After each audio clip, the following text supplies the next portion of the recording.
Selamat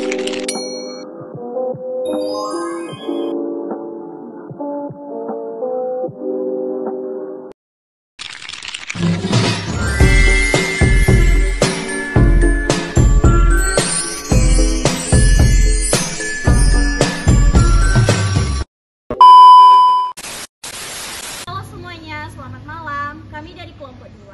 Hari ini kelompok kami akan membahas topik yang sangat relevan, yaitu pencurian identitas atau identity theft.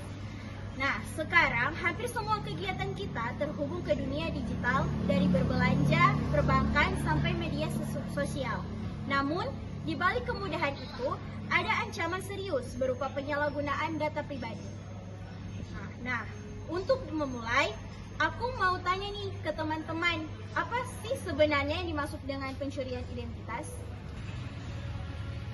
Baik, terima kasih. Pencurian identitas adalah tindakan mengambil data orang lain tanpa izin untuk tujuan tertentu. Data yang dicuri bisa berupa nama, KTP, nomor rekening, email, hingga sidik jari.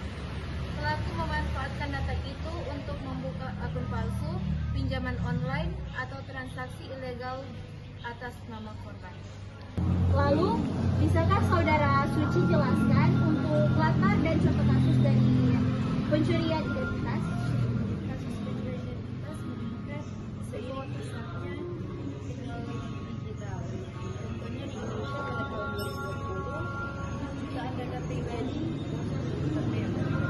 Hal ini menunjukkan masih lemahnya sistem keamanan siber dan rendahnya kesadaran masyarakat akan perlindungan data pribadi. Lalu, bisakah Saudara Sasha jelaskan apa sih yang menjadi dasar hukum dari pencurian identitas? Baik, secara hukum, pencurian identitas diatur dalam dua undang-undang utama. Yang pertama, Undang-Undang ITE nomor 11 tahun 2008 Junto, Undang-Undang 19 tahun 2016, terutama pasal 26, 30, dan 35. Yang kedua, Undang-Undang nomor 27 tahun 2022 tentang perlindungan data pribadi atau Undang-Undang PDP, yang memberikan hak dan perlindungan lebih bagi pemilik data. Dengan adanya Undang-Undang PDP, korban kini punya dasar hukum kuat untuk menuntut pihak yang menyalahgunakan data pribadinya. Baiklah, kita masuk dalam unsur delik dan dampak. Bisakah Saudara Enji menjelaskan unsur delik dan dampak? Supaya pelaku itu bisa dihukum, ada beberapa unsur yang harus terpenuhi. Yang pertama itu mengambil data pribadi orang lain, yang kedua itu tanpa izin atau melawan hukum, yang ketiga digunakan untuk kejahatan, dan yang keempat menimbulkan kerugian bagi korban.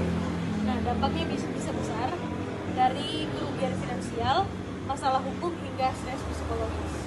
Baik, terima kasih. Kita masuk dalam pencegahan. Bisakah Saudara Fau untuk menjelaskan pencegahan? Jadi untuk mencegah pencurian identitas, kita dapat melakukan hal-hal berikut. Dari tidak membagikan data pribadi sembarangan, menggunakan password yang kuat dan verifikasi 2 langkah, lalu waspadai phishing atau situs-situs yang mencurigakan, lalu laporkan kepada Kominfo atau pihak berwenang jika data bocor, dan jangan login lewat wifi publik. Langkah sederhana ini bisa melindungi kita dari kejahatan di dunia digital. Kita masuk pada lembaga dan kesimpulan. Bisakah Saudara Aurora menjelaskan lembaga dan kesimpulan dari pencurian identitas? Kasus yang terjadi, terdapat beberapa lembaga yang terlibat, yaitu 1. LPDP atau Lembaga Perlindungan Data Pribadi, yang bersifat untuk melindungi hak pemilik data. Yang kedua, Polri atau Detektif Cyber, yang bersifat untuk menindaklanjuti pelaku kejahatan cyber. Yang ketiga adalah LPSK, yang bersifat untuk melindungi dan memberikan bantuan bagi korban.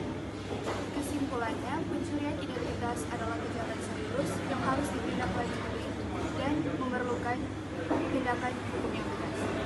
Baik, terima kasih. Demikianlah penjelasan dari kelompok kami mengenai pencurian identitas. Dari diskusi ini, kita belajar bahwa menjaga data pribadi adalah tanggung jawab bersama. Sekian untuk presentasi atau penjelasan dari kelompok kami. Terima kasih.